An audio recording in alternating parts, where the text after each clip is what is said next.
Hello, it's Lauren with Action Coach, and love to get your name, hear your role, and we'll get things started. Yeah, my name's Desiree Spaghetti-Sulpicio, and I'm the Vice President of Operations here at Commellini Estate. Okay, well, my favorite question to kick things off is, tell me how your business began and how you got involved. Yeah, so I've been involved from birth, more or less. Albert and Lita Commellini originally started Commellini Estates in 1941. They were Italian immigrants that had a love for hospitality and community and cuisine. So they actually opened a restaurant as one of their many businesses. They also were really involved in the Prohibition, which is how they found the property to begin with, because there's underground tunnels that they used to hide moonshine. And so I actually grew up on the property. And when I graduated from college, my parents and I decided we wanted to take back the daily operation to be under family management. And so have been doing that for, I think it's been 15 years, maybe. So, Gosh, that's amazing. Yeah. So cool. Where in Italy are your grandparents originally from? They're from Tuscany, and it's a tiny town called Stoffoli. There's maybe, I should know the exact stats. We have a lot of families still that live there, but there's maybe 1,000 people who live there. So it's very, very small. I mean, you've kind of got a little bit of a different start since you were born into it. But if you did have to start from square one in business, what would you do differently, especially since your parents kind of took over everything a little later in the game?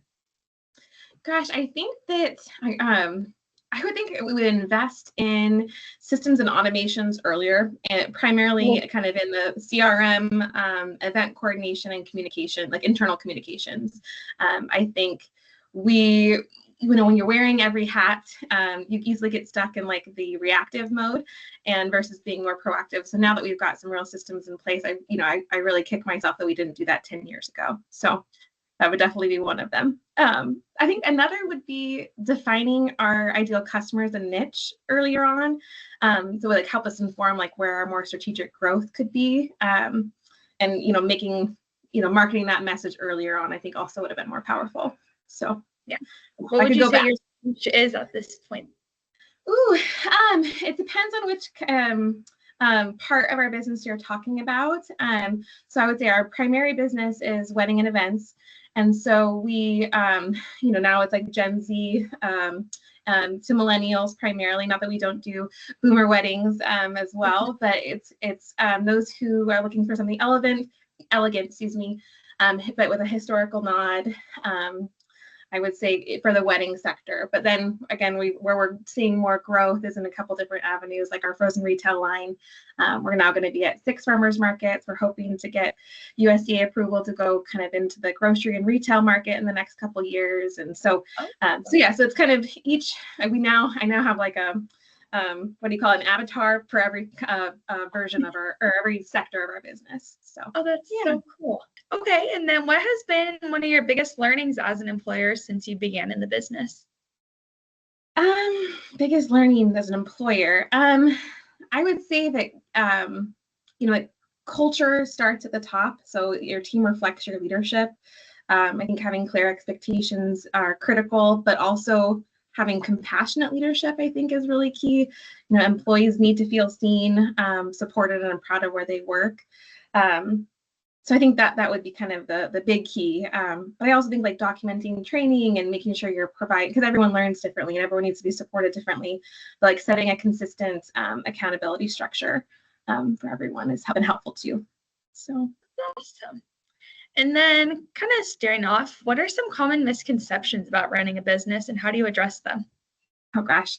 I was thinking about this question and I think one of the ones I personally had is that as an owner, you would get to more own your schedule and, the business sets your schedule, right? Especially like in the event-based industries where when someone wants to have an event, you're working, so yeah.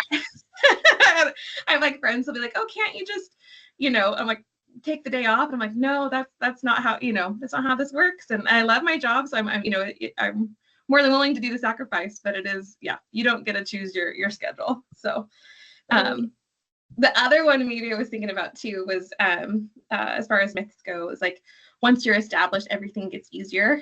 And, I've been doing this for 15 years. And I think with growth brings complexity, and every new level of the business has different, like demands new skills. So you're always being a student of your business. It's never, I think once you flatline or like once you, it's never status quo. It's always growing and learning and developing. And so, yeah, I thought, yeah. I love that. Yeah. No, especially with business, or events, I definitely understand oh yeah, it makes your schedule. And every Yes. weekend I feel like I'm off on some sort of event and I'm like, oh, what is relaxing and a break? We don't know. No, I thrive in the busyness, which I guess is good. So yeah. For sure. Well, you guys seem to be doing an incredible job and really expanding the company. What do you attribute your growth to? I would say, a blend of like our family legacy, innovation, and like community building. I think strategic diversification, we've grown from primarily just being a wedding venue to more of a multi-channel business with our public events, catering, retail, and then, we have our product line, historical tours, and then more of the community engagement events have been something really powerful for us. We do moonshine, which occurs in the summer season on Wednesdays, beginning in June to the end of August. We open up where we're collaborating with local artisans, nonprofits, and small businesses, and it's helped us kind of build a more real community connection. So that's been, I think, a really big growth factor for us. And I think then also like being resilient and adaptable. I mean, of course, any business that survives through COVID is going to say that.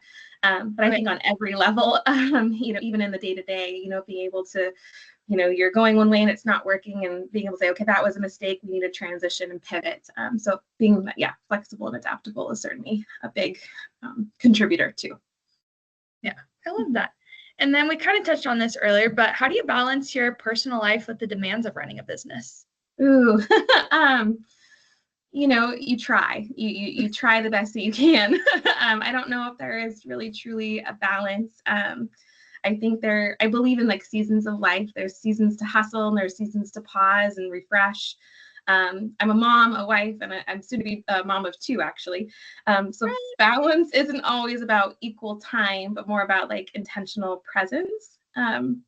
And then I think also too, relying on your team, having a wonderful team that I trust, and, tools again and systems in place that allow the business to continue to operate even when I'm stepping away, like as a planned maternity leave here in a couple of weeks. So I think rest refuels and provides sustainability. We can't all be hustling every moment all the time. But yeah, I don't know if you try. Okay, going back to the beginning, you try really hard to achieve balance, and you're happy where you land. So yeah, that's awesome. And so you mentioned that you have a team. What kind of qualities do you look for in employees, and how do you foster a positive and productive work environment? For qualities I look for in employees, I think coachability is huge, strong work ethic, and then like a team first mentality where not, everyone's in it to work together, not for themselves. A genuine passion for hospitality is huge too. Our environment is unique. We're a blend of like historic elegance and modern expectations with the event. So again, being able to adapt and be quick on their feet is huge. As far as fostering a positive work environment, I think celebrating our wins, encouraging feedback, and being able to take, when maybe we didn't do something right as well, being able to kind of take that in and learn and as a team and grow. And then I think investing in professional growth is huge. Again, we all can learn on the job and you can mentor people, but having additional outside sources to help, bring new ideas and things into the mix is really helpful. So, yeah. Okay. Well, looking ahead, where do you see yourself in 5 years? And do you have any words of advice for other business owners who are looking to grow their business? Gosh, in 5 years, really where we're seeing kind of growth is in like offsite catering, our retail product line. And so, I really want to be bringing these family recipes that have been passed down for, I'm fourth generation. So for generations to, more people. So being able to have more people that experience our food and our style of service. So that's kind of the area of growth that we're expanding toward. Also, we are like doing lots of cooking classes. So expanding our educational offerings, again, like cooking classes and different programs.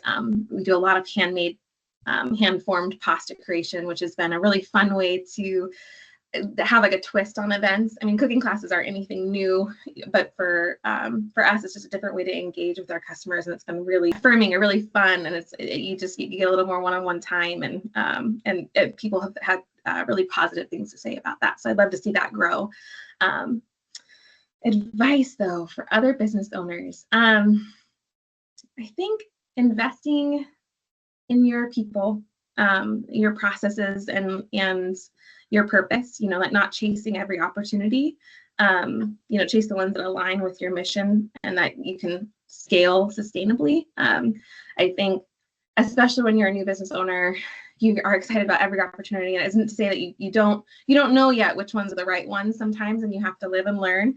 But being able to kind of hone in and focus on really what your mission is and what matters, I think, and not being afraid to say no, So that's a really good one.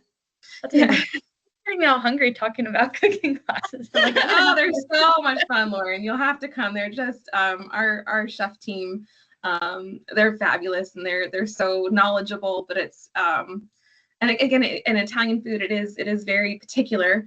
But there is so much more fun and flair and creativity. It's there. Yeah, you'll have to have like a group of gals or a networking event or something, because it's just they're absolutely so much fun. So. And I'm gonna be bugging you guys after this meeting. Yeah, please do. We'd love to have you. Yeah. Yeah. And then, this is a really good one. What question should I be asking you that I haven't yet? Gosh, I think the questions have been great. I think maybe like, what role does legacy play in our business strategy? Being that we're a fourth generation business, I think it is like a part of our competitive advantage that we do leverage for like our brand and guest experience and community outreach. But I think also, Albert and Vita Commellini, like, they operated businesses during the Depression. My grandparents, Mauro and Gina Sigeti, are the most resilient people that I've ever known. And I think knowing that this legacy that this business has been operating for 80 plus years, and that I am just a portion, of its overall story, it's helpful to, one, I feel very blessed and honored that I have this opportunity. But two, that when things get hard, or you again, you make mistakes, or, we're all human, that it's like that they have, done that and survived too. So it's knowing that, like, you just have to get, smarter and more creative. And I think for us, the legacy that was built and that we're kind of, again, growing and expanding on and modernizing in some ways is a huge part of our business strategy. So, yeah. Well, congrats. You guys are doing something right, and I'm really excited to one day come and visit. And those are all the questions that I have for you. It's a pretty simple interview, I like to think. Congrats on the new baby, and I hope everything goes well. Thank you. Thank you, Lauren. I appreciate it. All right. Bye.